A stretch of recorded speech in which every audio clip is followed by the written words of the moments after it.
अखिया में देखे हमरा लोरा गे समझ हमारा प्यार छोड़ी पर बहिना यारा बाके खुश के जय भीना गे साई लग छोड़ी रहे कोई भीना यारा बाके खुश के जय भीना गे साई लग छोड़ी रहे कोई भीना।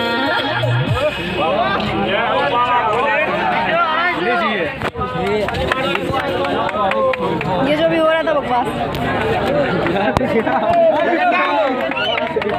पूरा देखिए।